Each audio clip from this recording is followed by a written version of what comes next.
रत्नागिरी जिल्ह्यातील हजवानी फाउंडेशनने आता मुंबई येथेही आपल्या योगदानात भर पाडत मोलाचे काम चालू केलंय। मुंबई या ठिकाणी 2 कॅन्सरग्रस्तांना उपचारासाठी तब्बल 3 लाख रुपयांची मदत या हजवानी फाउंडेशनने केली आहे। हजवानी फाउंडेशनची कोकणात क्रांतीच्या दिशेने जी वाटचाल सुरू आहे, तीच क्रांतीची वाटचाल त्यांनी मुंबईत सुद्धा ही सुरू ठेवली आहे। बशीर हजवानी हे व्हॉट्सअपचा वापर नेहमीच करीत असतात। 4 दिवस अगोदर व्हॉट्सअपचा वापर करताना एका ग्रुपवर त्यांनी एक मेसेज पाहिला। तो मेसेज होता 2 कॅन्सर पेशंटचा। त्यांना उपचारासाठी पैशांची गरज होती। मात्र हे फोटो पाहिल्यानंतर खाली नंबरवर फोन करून त्याची खात्री केली की हे खरं आहे की खोटं। खात्री केल्यानंतर जेव्हा त्यांना समजलं की हे खरं आहे, तेव्हा त्यांनी त्या पेशंटला 3,60,000 रुपयांची मदत केली।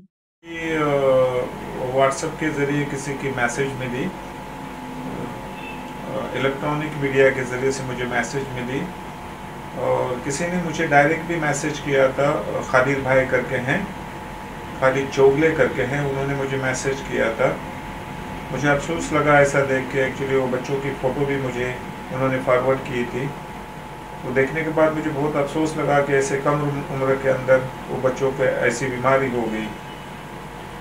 तो मैंने अल्लाह से बहुत दुआ की उसके लिए कि उनको अल्लाह ताला शफात दे दे, और मेरे तरफ से जो भी मुमकिन था एक्चुअली मैंने उनको मदद करने की कोशिश की।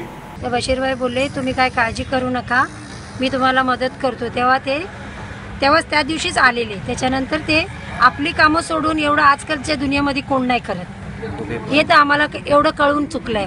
एकदा सांगितलं आम्ही बशीर भाई असा प्रॉब्लेम आहे आम्हाला, ते बोलले मॅडम मी आज खूप बिझी आहे, मला कोकणात जायचंय। Okay, no problem. पण दुसऱ्याला हँड ओव्हर करून गेले। मला तर वाटतं खरोखर या आत्ताच्या कलियुगमध्ये हा देवाचा अवतार आहे। खरंच देवदूत पाठवलाय कोणीतरी गरीबासाठी, एवढं कोणी नाही करत। प्रत्येक ठिकाणी हजवानी फाउंडेशन लोकांच्या मदतीसाठी पुढे येत असल्याने देश विदेशात हजवानी कुटुंबियांचे कौतुक करण्यात येत आहे। मुझम्बिल जैतापकर, दापोली।